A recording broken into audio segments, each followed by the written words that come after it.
भारत और अमेरिका के बीच trade deal पर चल रही बातचीत के बीच वाणिज्य मंत्री पीयूष गोयल ने अमेरिका से कच्चे तेल का इंपोर्ट बढ़ाने के संकेत दिए हैं। उन्होंने कहा है कि भारत दुनिया भर में कच्चे तेल का बड़ा आयातक है और भविष्य में अमेरिका से पेट्रोलियम उत्पादों को इंपोर्ट किया जा सकता है।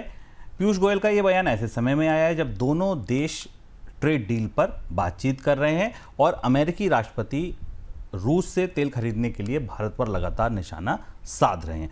तो सर, ये वाला जो मूव है, अब क्या आपको लगता है ये डील मेकर हो पाएगा?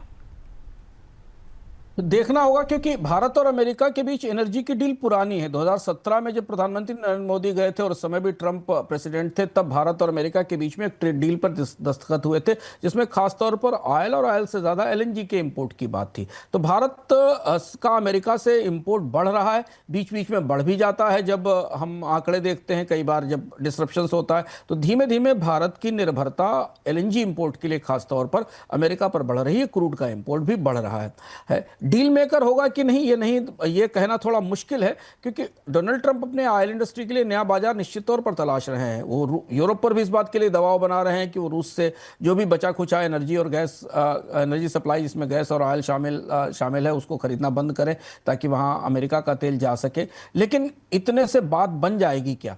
हालांकि ये एक संकेत है, क्योंकि अमेरिका के एनर्जी सेक्रेटरी भी भारत में है। उन्होंने भी इस बात का संकेत दिया है कि अमेरिका अपने गैस और तेल को भारत को बेचना चाहता है।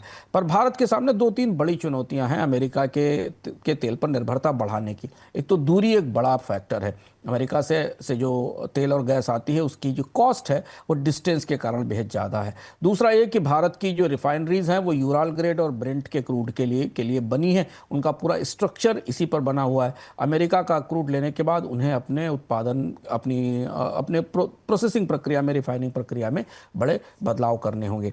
लेकिन भारत ने अपनी तरफ से संकेत तो दिए हैं कि अगर डोनाल्ड ट्रंप किसी संधि पर तैयार होते हैं तो भारत अमेरिका से और ज़्यादा तेल और गैस का आयात कर सकता है। और स्वाभाविक सी बात है कि जो अमेरिका से आयात बढ़ेगा तो रूस पर निर्भरता कम करनी होगी। केंद्र सरकार की तरफ से गेहूं निर्यात के प्रतिबंध में कुछ ढील देने के संकेत दिए गए हैं। केंद्रीय मंत्री प्रहलाद जोशी ने कहा कि आटा और सूजी का एक्सपोर्ट खोलने को लेकर इंडस्ट्री की मांग को लेकर सरकार सकारात्मक है, इसको सकारात्मक तौर पर देख रही है। हालांकि ये भी कहा उन्होंने साथ में कि सरकार की प्राथमिकता अभी भी देश की खाद्य सुरक्षा रहेगी। सरकार ने 2022 में गेहूं के निर्यात पर प्रतिबंध लगा दिया था। सर, इस इशारे को कैसे समझा जाए? दुविधा से समझा जाए शुभम। सरकार की दुविधा यह है कि स्टॉक्स काफ़ी हैं, भरे हुए हैं।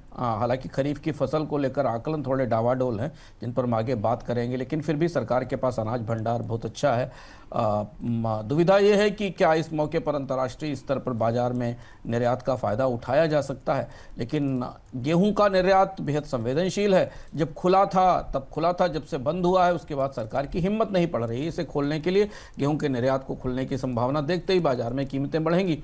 महंगाई बहुत मुश्किल से पिछले 6 महीनों में नियंत्रण में आई है, खाद्य महंगाई, तो ऐसा कोई जोखिम नहीं लिया जा सकता है। लेकिन हो सकता है फ्लोर का और व्हीट प्रोडक्ट्स के निर्यात को लेकर सरकार थोड़ी रियायत दिखाए, क्योंकि ये बैठक ही फ्लोर मिल्स की थी, आटा बनाने वाले मिल्स की एसोसिएशन की थी, जो इस बात की मांग कर रही हैं कि दुनिया के कई बाजारों में उन्हें आटा और इस तरीके के जो डेरिवेटिव्स हैं, गेहूं से बनने वाले उत्पाद हैं, उनका निर्यात करने की छूट दी जाए।